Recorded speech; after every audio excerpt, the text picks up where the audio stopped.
Zeniary dia falitafara amintsika indray ato anatin'ny fandarana meteo manantitra ny fiarabana ho an'ny isam-baravarana tompo-klasy tompo-vavy. Dia niala izay antonony no mamaritra ny toetry ny andro eto Madagasikara ato anatin'ny 3 andro avy fa atanjaka izany indraindray.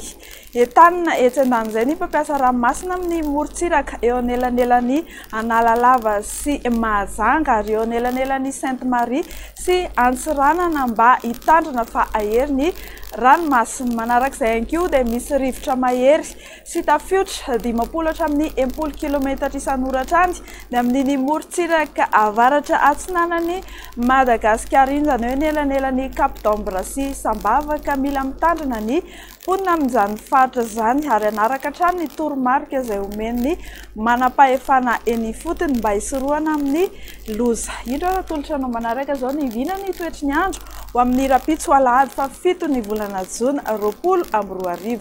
Ho amin'ny maraina mazava ho azy mafimafy ny fitsokan-drivotra ny amin'ny morontsiraka avaratra atsinanana sy avaratra andrefa Madagasikara tahak'izay ihany koa ny aty amin'ny faritry ny voatany. Anorana malefaka ny morontsiraka atsinanana ray manontolo manomboka ny Antalahary mipakatra any amin'ny distrikany Tolaniaro. Andrahoana ary mety arahana erika manify kosa indraindray ny amin'ny ilany atsinanan'ny faritry ny voatany fa ifandimby eo ny maloka sy ny mibalika ny amin'ny faritra sisa izay tsy voatonona teo. Amin'ny rapitso tolakandro indray ary dia tsy dia misy fiovana firy tamin'ny toetrandro ny maraina ny tolakandro fa dia hitohy hatrany ny orana malefaka ny amin'ny morontsiraka atsinanana Madagasikara, izany hoe manomboka ny Antalaha Analanjirofo, Atsinanana, Vadivavy-Vitovinaty, Atsimo Atsinanana ary ny distrikany Tolaniaro. Andrahoana ary mety arahana erika manify ny ilany atsinanan'ny voatany ary Anjombona mety arahana orana tandrifin-drahona malefaka ny ilany andrefan'ny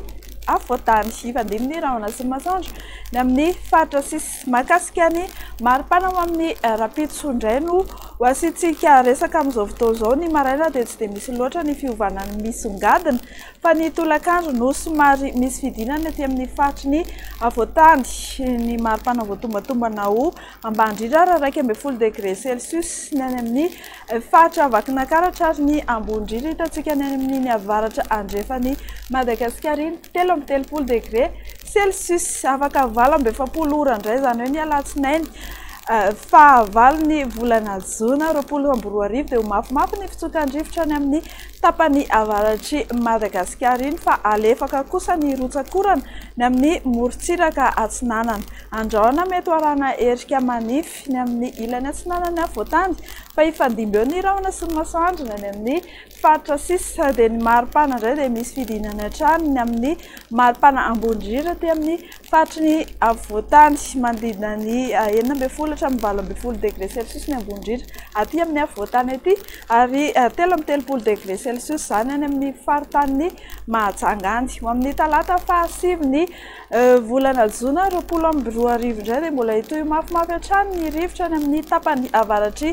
Madagasikara fa somary iamatevina kosa ny rotsakorana ny amin'ny morontsiraka atsinanana ray manontolo. Andrahoana ary mety arahana erika manify ny amin'ny ilany atsinanana voatany ary ifandimby eo ny rahona sy masoandro ny amin'ny faritra sisy. Ny maripana dia tsy dia misy fiovana firy fa midina hatrany ny maripana ambony indrindra ny aty amin'ny faritry ny voatany. Dia izay no ho azonao rosoantsika amin'ity alina ity raha mahakasika ny vaovao momba ny toetrandro. Ety am-pamaranana ary dia manentana antsika hatrany izay eto amin'ny meteo Madagasikara mba hitandrina fa amin'ny fotoana mangatsika toy izao no miparitaka be ny valana retina mametraka ny mandra-peona tokoa.